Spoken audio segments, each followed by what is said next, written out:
Yeah, so a big welcome to everyone here in the Shrine Room, everyone joining us online. Yes, so our theme of interconnectedness. So I was asked to talk about this in relation to climate and the eco crisis more generally.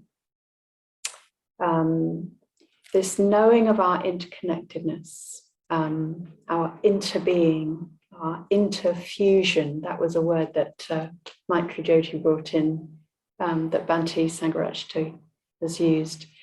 Our non-separateness, our lack of a separate existence, bringing this knowing, this deep knowing, this wisdom into relationship with the ecological situation that we find ourselves in. So it's sometimes pointed out that the ecological crisis has the same root as all suffering, all dukkha, as it's talked about in the Buddhist tradition. And that root being ignorance, delusion, denial. Denial of our interconnectedness, basically. Delusion, seeing ourselves as separate, feeling ourselves as separate, thinking of ourselves as separate. This is really the root of what the whole of the teachings are trying to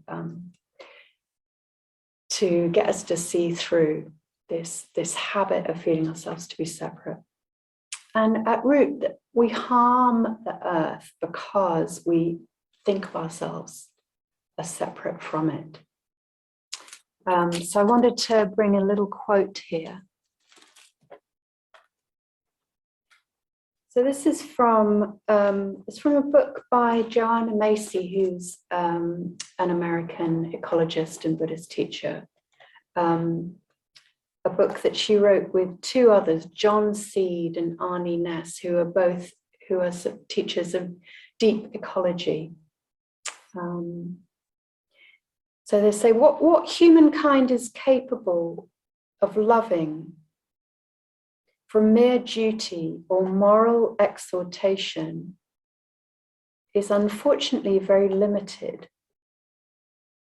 The extensive moralizing within the ecological movement has given the public the false impression that they are primarily asked to sacrifice, to show more responsibility, more concern, and better morals.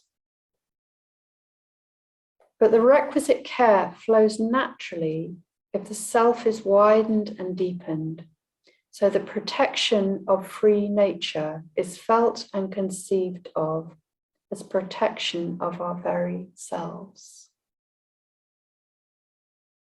So if we really know that the air is like our wider body, we're breathing it in, it's our wider body.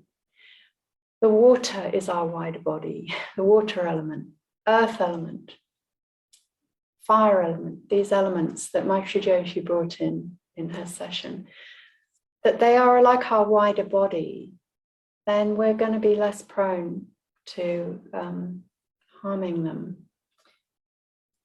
But then beyond that, there's also the knowing and seeing that our actions have an impact on others. And that's the other aspect of of not seeing interconnectedness. We don't see and really feel and know that our actions impact on others. And it's really interesting with climate because it's so, there we are, we're breathing out carbon dioxide. We're doing all these things that release carbon into the atmosphere and are creating that thickening blanket around the earth. But it's an odorless and invisible gas, so we don't see that. So it requires a real act of the imagination, actually. I remember someone in Buddhafield Lokabandhu leading a practice where he was getting us to actually visualize that carbon.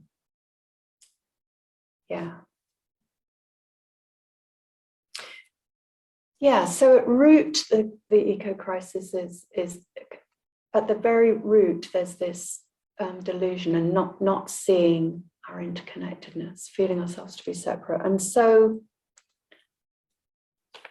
to address that crisis on the deepest level is to really know, really know our interconnectedness, our non-separate nature. So we could see this as a real possibility for Buddhist practice to really contribute to what's happening at this time.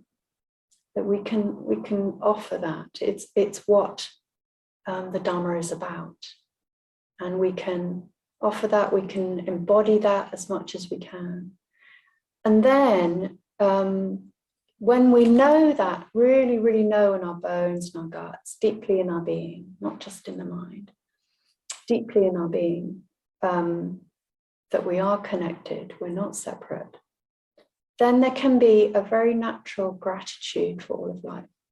This is something that Sangha talks about, gratitude as a fruit of really knowing interconnectedness, a natural fruit.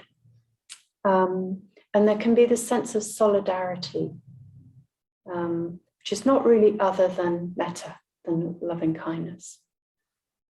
A sense of care for all of life. So I wanted to just read a little bit from the Metta Sutta. So this sutta from the Pali Canon, the earliest Buddhist texts, about loving kindness.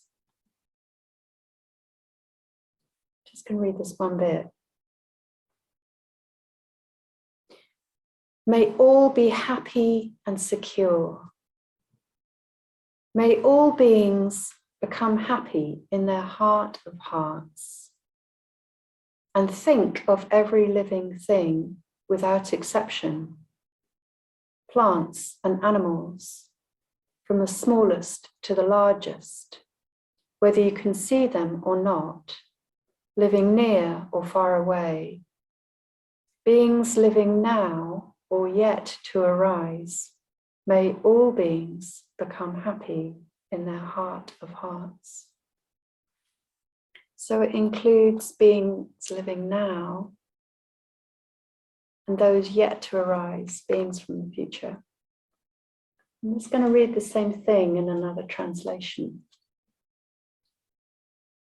Whatever living beings there may be, whether they are plant or animal, omitting none, the great or the mighty, medium, short or small, the seen and the unseen, those living near and far away, those born and to be born, may all beings be at ease.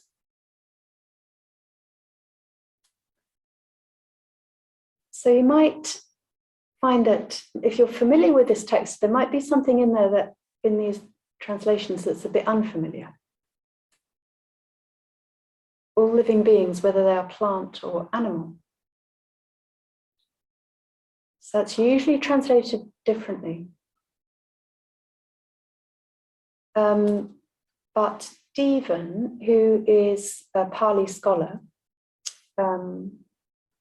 has identified that there's actually a mistake. The proper translation, it seems quite clear, is plant or animal. So the Buddha's asking us to extend our loving kindness to include all living beings. That includes plant life. And it includes those born and to be born, those in the future.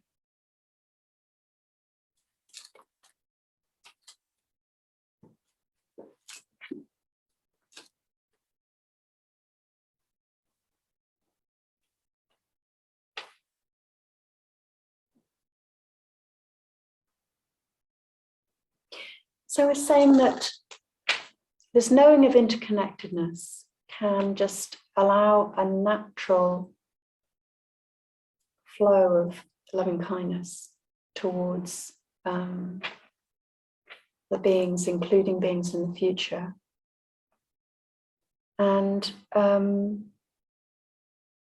just thinking that with this whole series, I just invite you to see, how is that affecting you? If you've been following the series, how is it impacting? Is it giving rise to new ways of thinking, to new thoughts? Is it giving rise to new actions? Is it giving rise to new intentions to act in a different way? Sometimes we can come to a class and we can have a realization. We can really feel this sense of non-separation. It's been evoked in lots of different ways. Know that. It's like, oh yeah, that's right. It's then quite easy to forget it.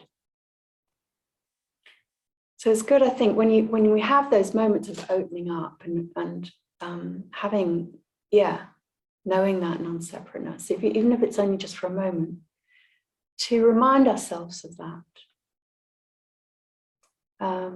See if we can sort of really embed it and integrate it.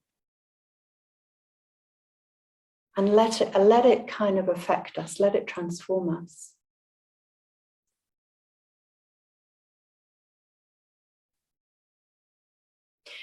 So this feeling of interconnection with beings in the future, it helps to also, I think, connect with beings in the past and life in the past. There's a kind of natural flow there then. So, feel more aware of this flow of conditions that's coming from the past through us, through other human beings, through the elements, through the culture, the society, all these conditions, like this vast river of conditions that's flowing through us and forming our experience now, in the here and now. And so then when we're awake to that, we're alive to that, we can then also sense how that continues forward into the future. So this is what we're going to be connecting with during the lead meditation. So this flow of conditions from the past and then into the future.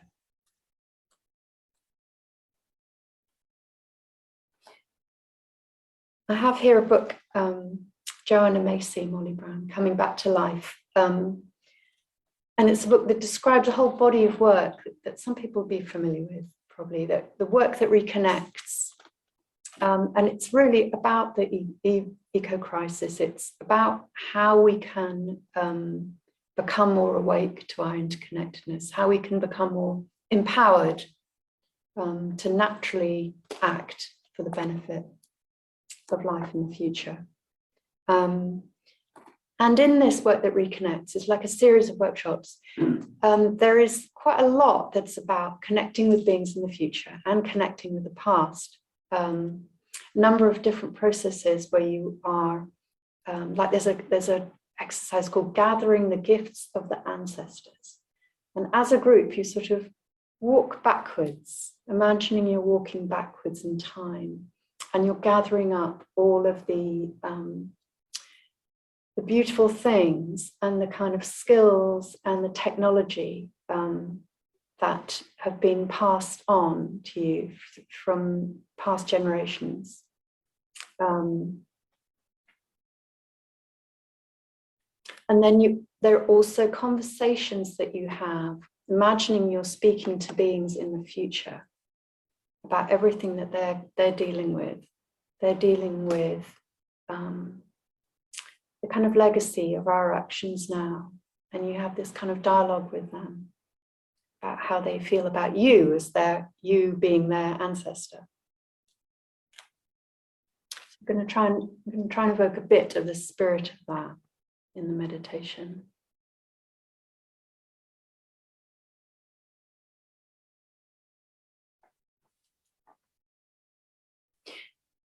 So before we do that meditation, I just wanted to say something about taking action. So one of the things that happens with this area of the eco-crisis is that we can get so overwhelmed because it feels so vast and it feels so complex.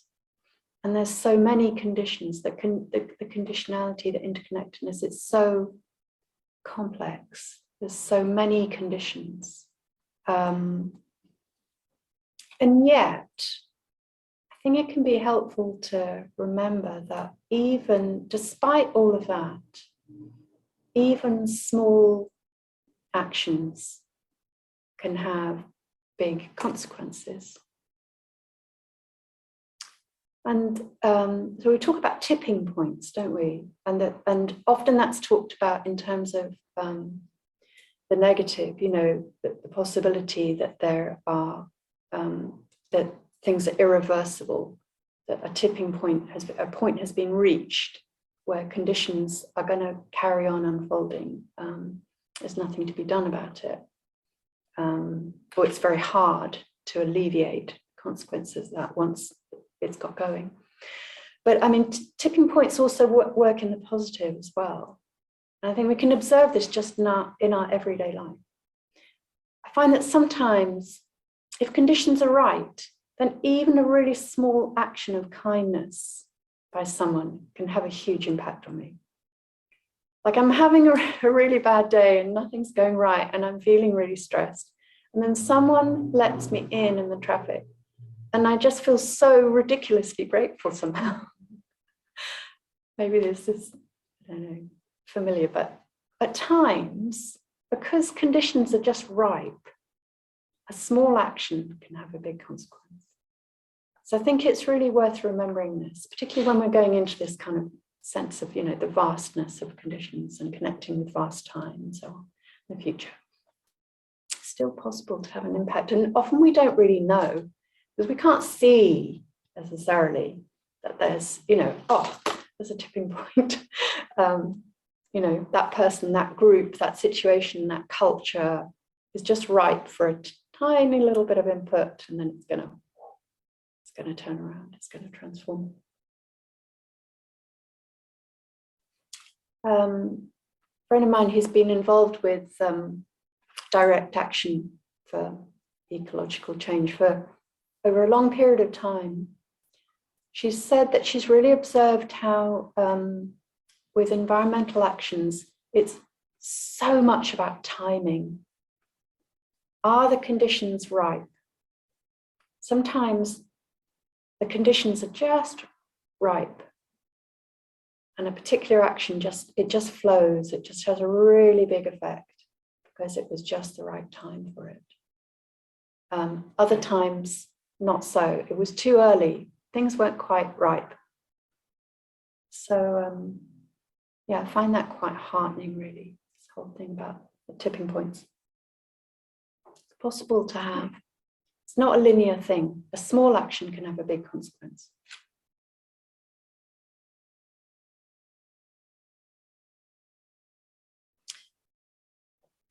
Okay, so let's do a lead practice, but let's start with a tiny little bit of standing body work, just to let ourselves have a bit of a stretch.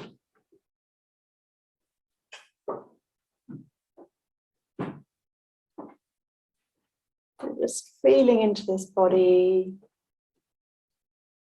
noticing how we're doing. And just invite you to take a stretch and just tune into how our body needs to stretch, would like to stretch or move in this moment. What feels nourishing?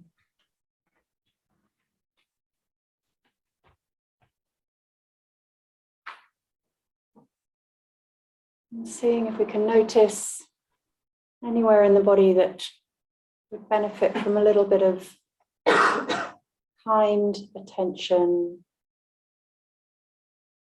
maybe a little bit of movement.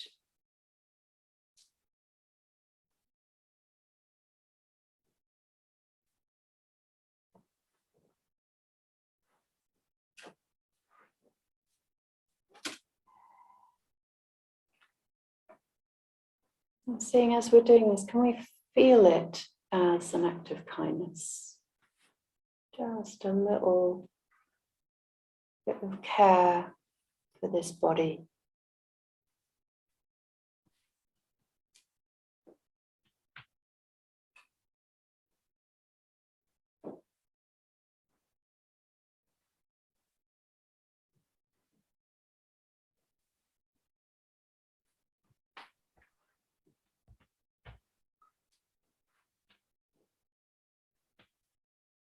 You might want to take a few deeper breaths.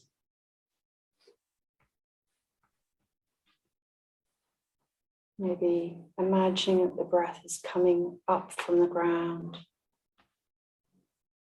up to the crown of the head, into the space beyond.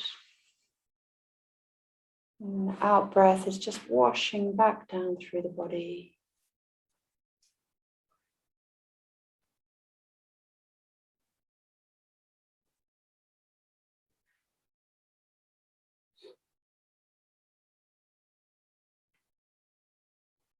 Feeling the breath in the lower abdomen.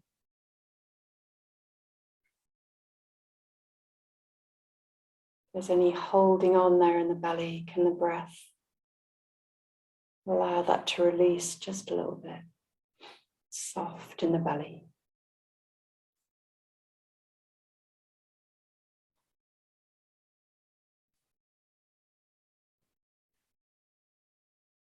And seeing if there can be some softening in the whole body. Feet softening into the ground.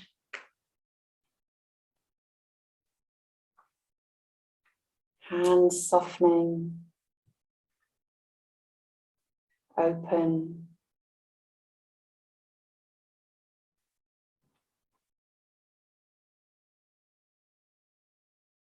Soft in the back of the neck. Seeing if that opening and softening in the neck can sort of ripple down the spine.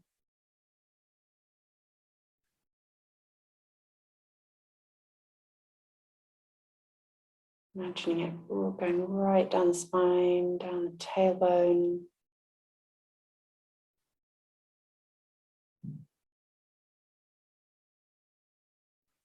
Soft in the belly, solar plexus and the heart area, collarbones.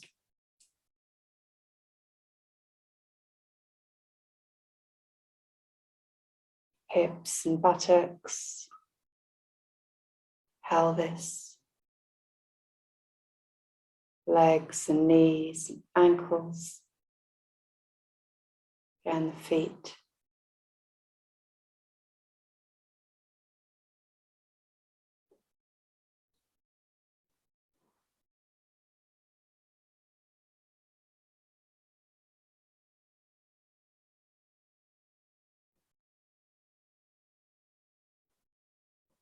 Remember, just very gently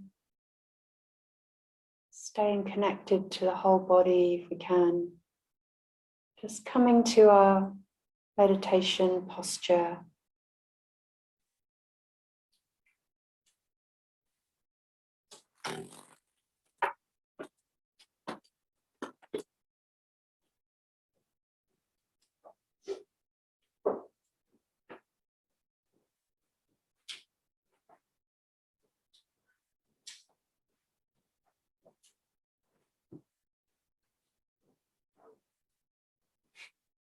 This is going to be a guided practice, meditation and reflection,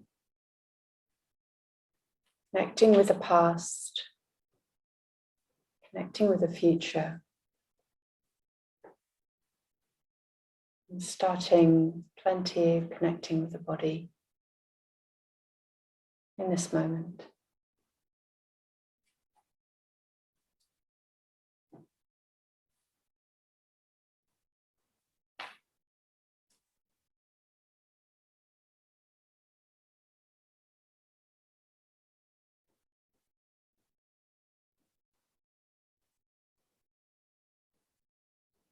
Feeling the weight of the body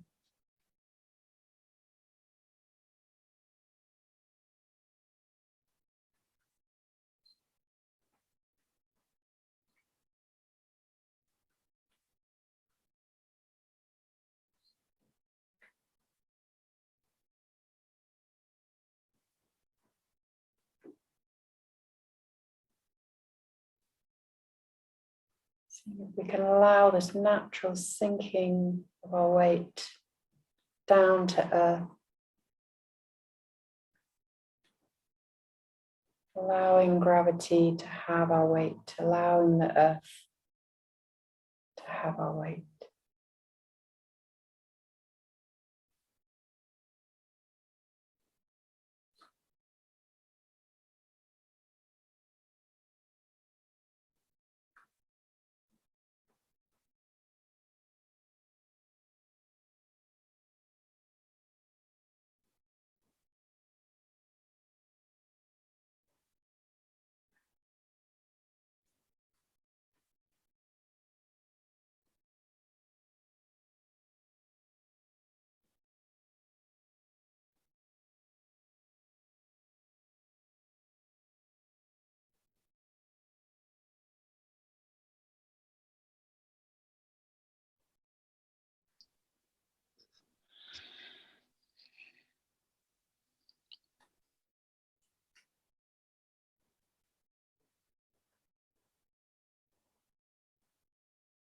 Feeling the pull of the earth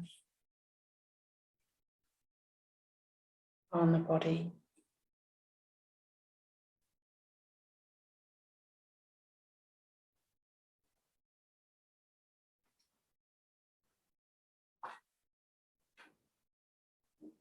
This body that's evolved with gravity.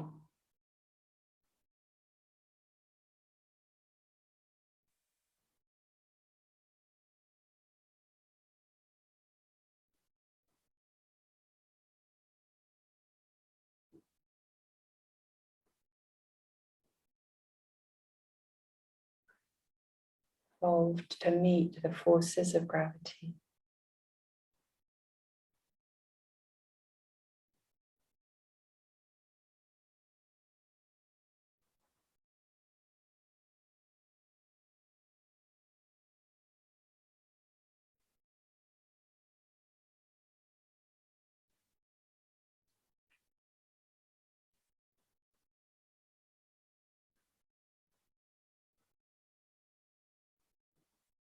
And sensitive to the whole body, breathing.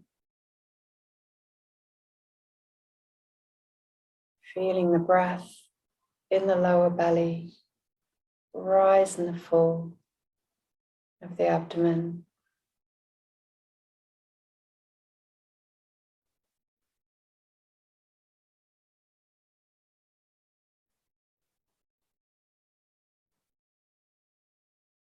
The energizing of the in-breath,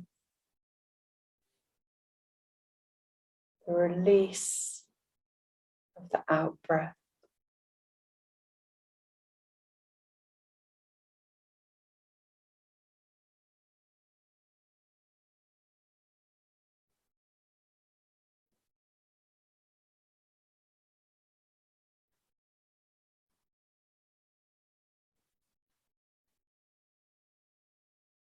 Just allowing the body to be calmed and soothed by the breath.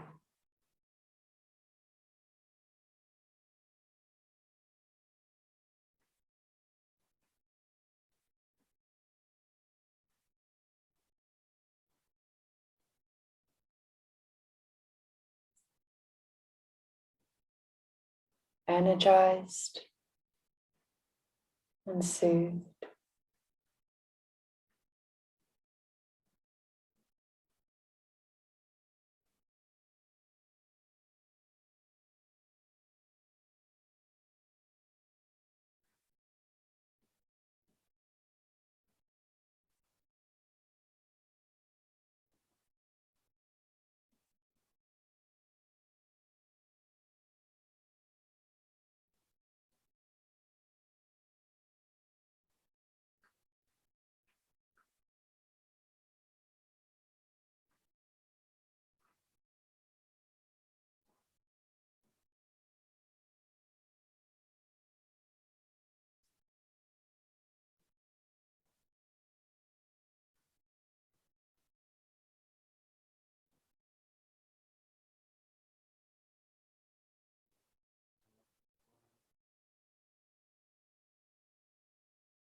Is it possible to feel that energizing in-breath throughout the body?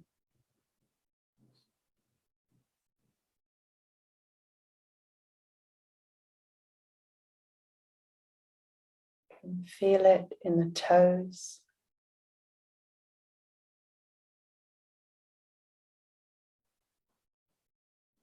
in the face, shoulders.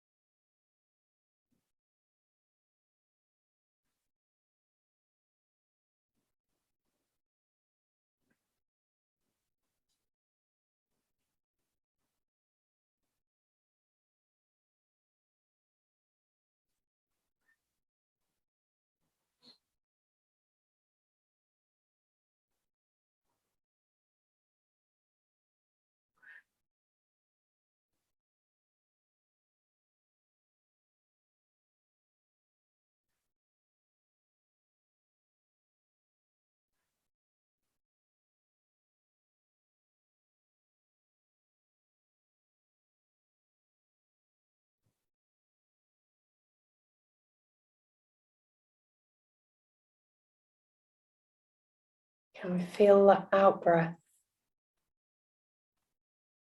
Release, letting go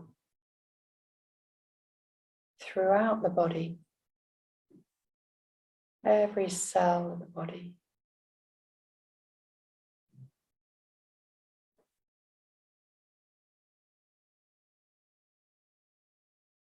Feeling it in the scalp,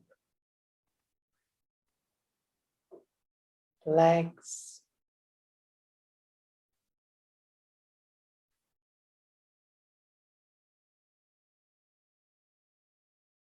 knees,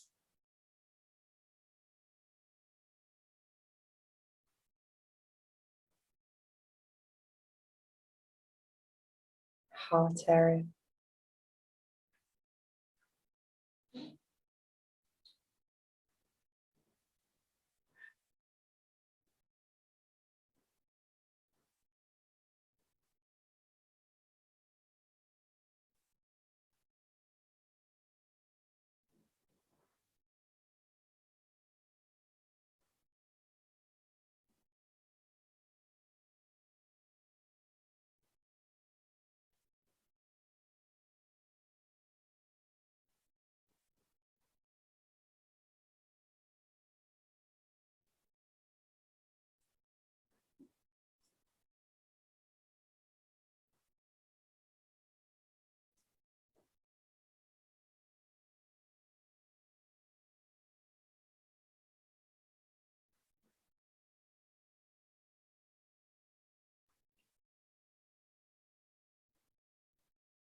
And as we breathe,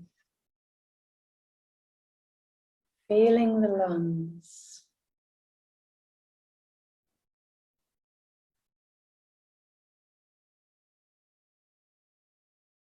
the chest moving,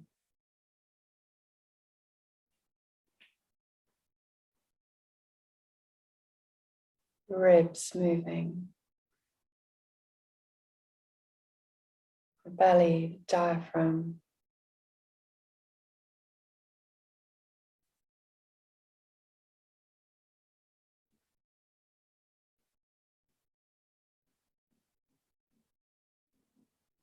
This whole apparatus of breathing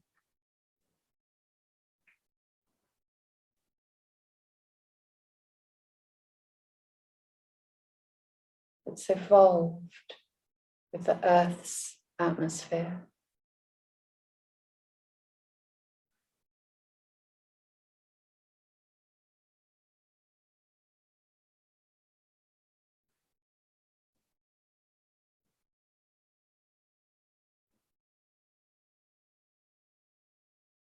The conditions for this breathing going back and back in time.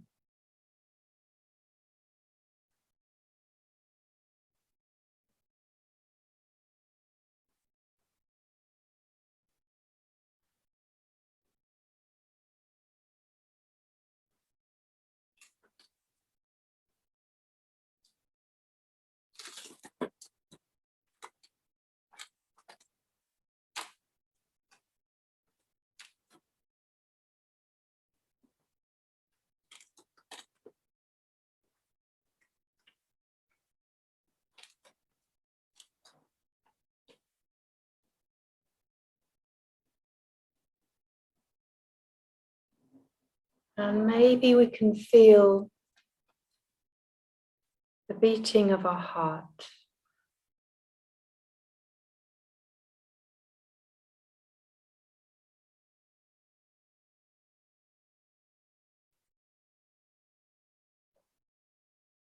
Heart, allowing blood to circulate.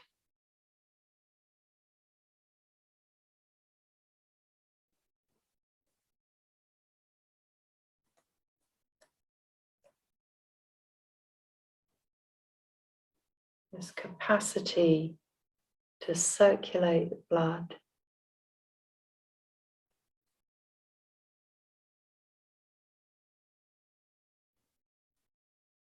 Common to all life forms.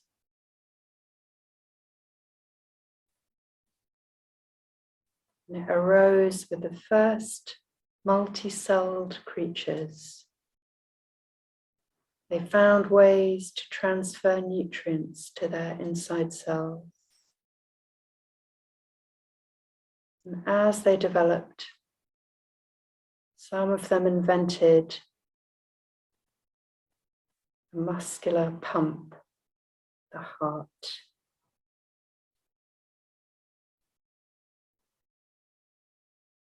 So this heart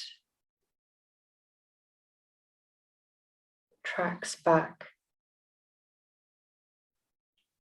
to these first multi-celled creatures.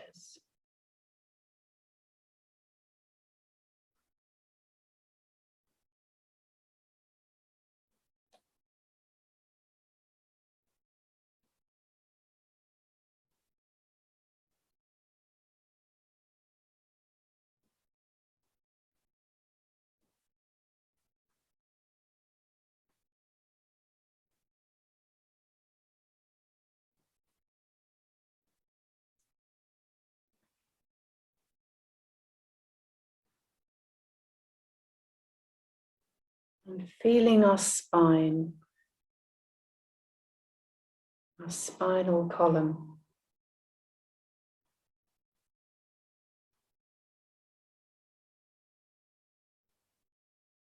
These linked vertebrae.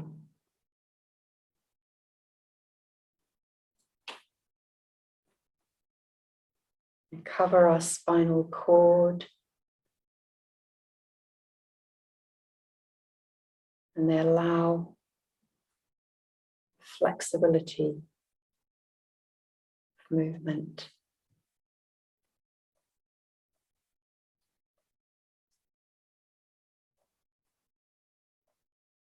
And this design work of the spinal column goes back to our ancestor fish.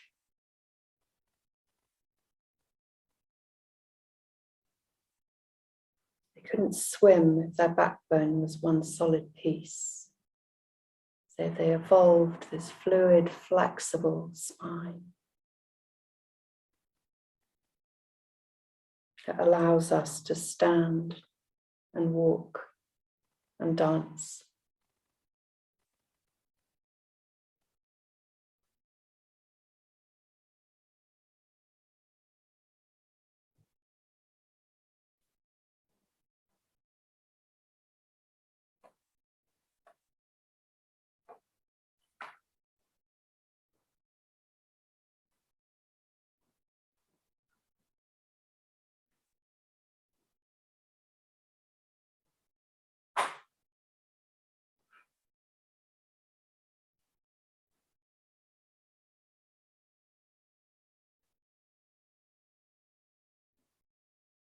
And aware of sound.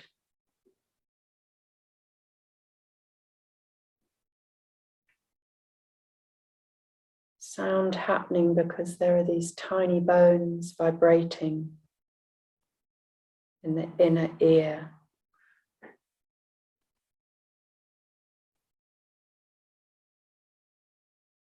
Another gift from our fish ancestors.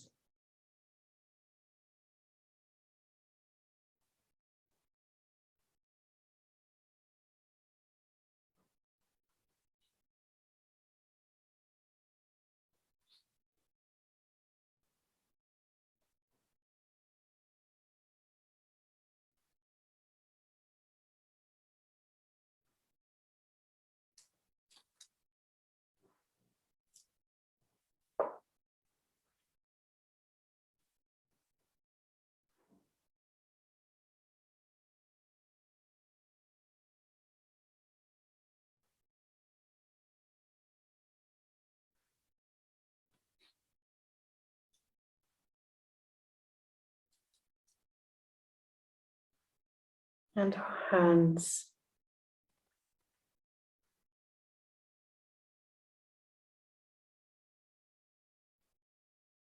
And maybe moving the hand and feeling how the thumb and fingertips can touch each other.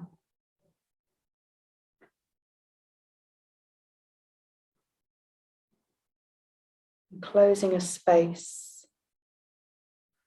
And that space is just the right size for a branch, able to hold a swinging body.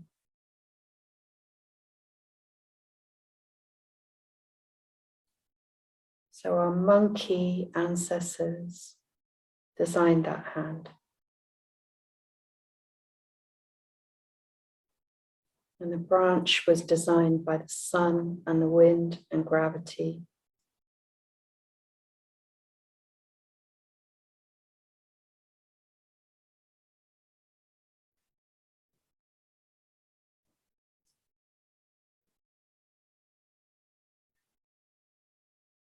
So sun, wind, gravity, tree, monkey, conditions have formed these amazing hands we have now, through which we can experience so much.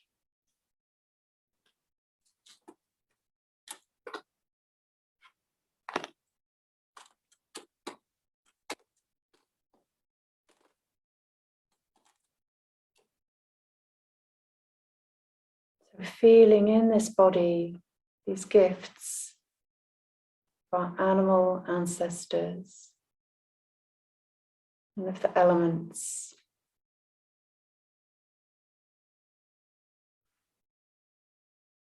That were part of this process of evolution.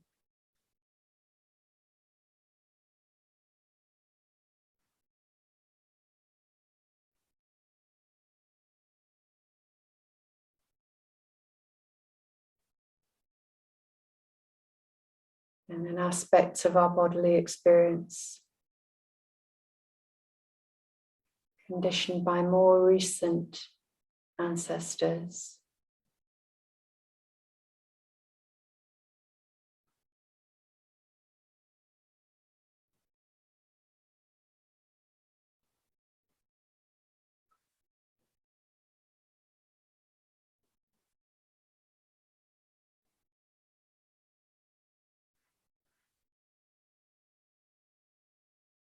Maybe how we hold our body. It's just like our great-grandmother.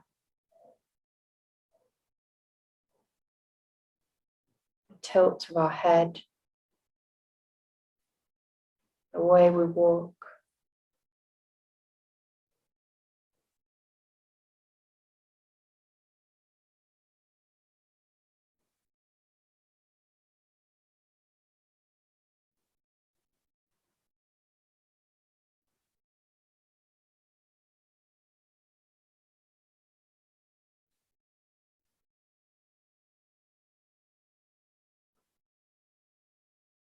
This body, this heart and mind coming together as so many conditions flowing from the past.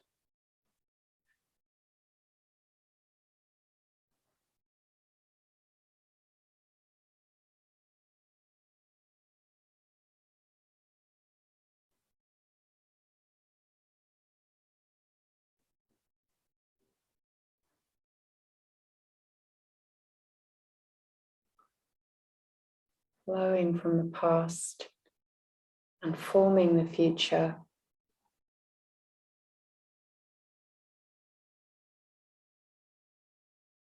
And we will be the ancestors of future beings.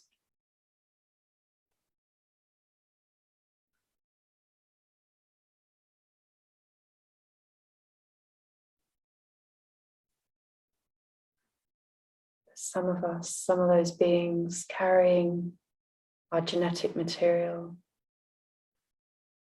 Others touched by us in other ways. The legacy of our actions,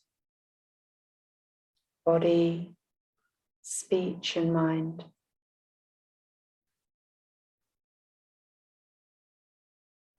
Touching them in innumerable ways. Feeding into the culture that affects them.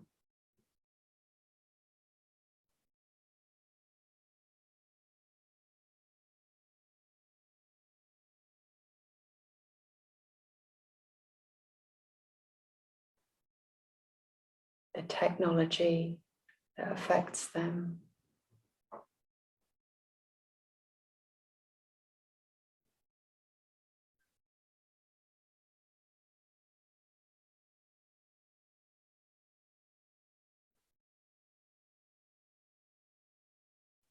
Consequences of our actions, our practice,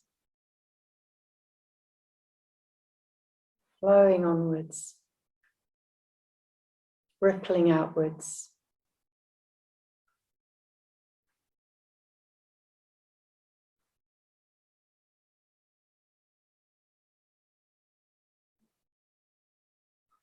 Rippling into the future.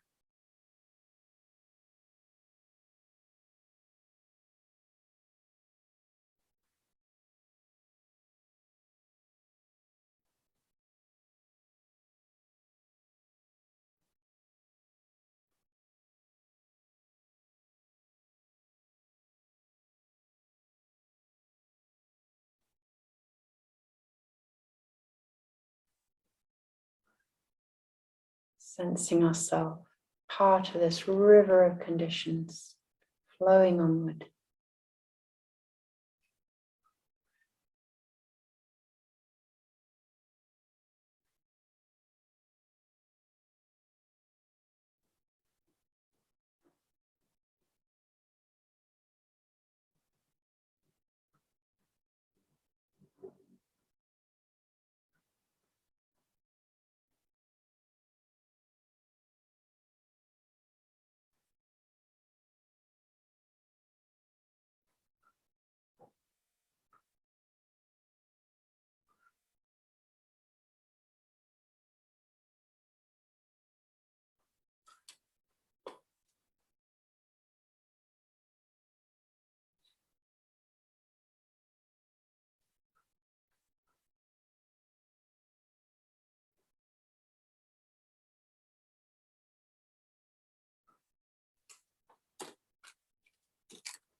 So we're going to have just a short comfort break now. We'll have a longer space to have tea at the end.